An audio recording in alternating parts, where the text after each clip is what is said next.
Arriving in Kuala Lumpur, capital of Malaysia, I went to see different sides of the city.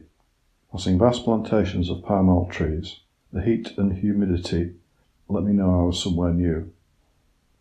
The KLIA express train took me from the airport to the city in around 30 minutes, and I saw just how tangled a web the city is.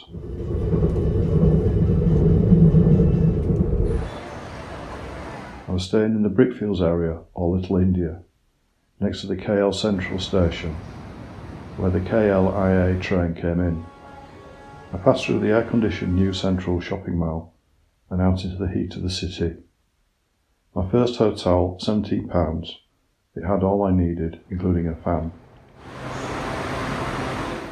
Kuala Lumpur is not an easy city to walk in, and I chose the simplest transport system for my first excursion, the monorail.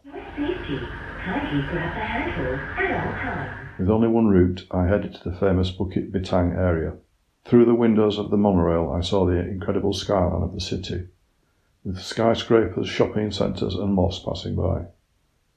The tallest building of them all, the blue Merdeka 118 building, which with its rooftop spire looked like a giant walkie-talkie to me.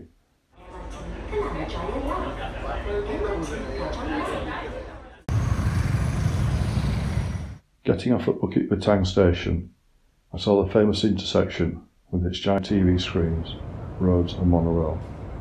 I got distracted when I saw the twin towers of the Petronas building peeping through a gap in the city blocks.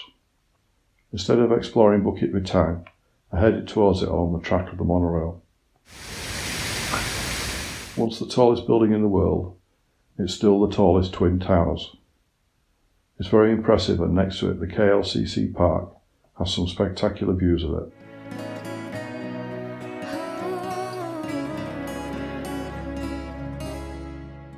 Next, I visited the Jamik Mosque and its surrounding area.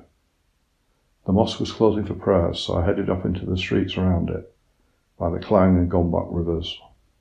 I passed Merdeka Square, where the Malaysians declared independence from the British in 1957, and the Sultan Abdul Samad building, with its Moorish design, now a government office.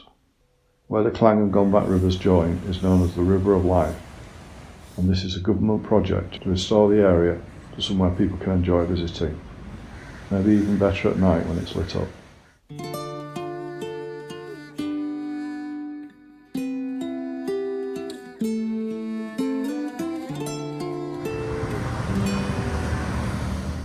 Then Chinatown.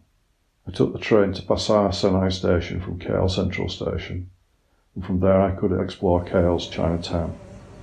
Centred around Jalan Petaling Street, it's a very colourful area of the city and is a must visit. Beautiful old streets, markets, and occasional air-conditioned shops to duck into when it gets too hot. There are Chinese temples, Chinese street art, and many Chinese restaurants to check out. Malaysia's population is made up of Malays, Chinese and Indians. The Chinese started coming to Malaysia as far back as the 1st century, and this is a good place in the city to see Chinese culture. But now my thoughts were turning to food, and I found a beautiful little restaurant in the side streets, with some tasty food and drinks, with plenty of fans to cool us down. Also down the side street in Chinatown is the Shrine Mariamman Hindu temple. Beautifully sculpted and colourfully painted, it's the oldest functioning Hindu temple in KL. At only a very small cost to store your shoes, it's one of the best experiences in the Chinatown area. South Indian in style, when I visited it was very quiet and pleasant to explore. On Indian festivals such as Deepavali, it can become very busy when worshippers come to pray on the holy days.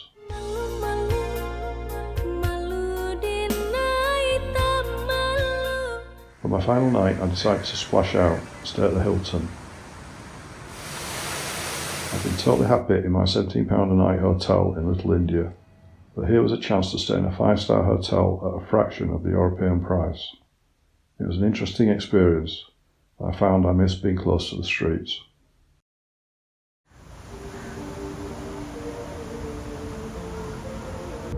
I left Malaysia feeling there was much more to see. I stayed longer than someone doing a visa run, but 4 days in this country just wasn't enough. One day, maybe I'll return.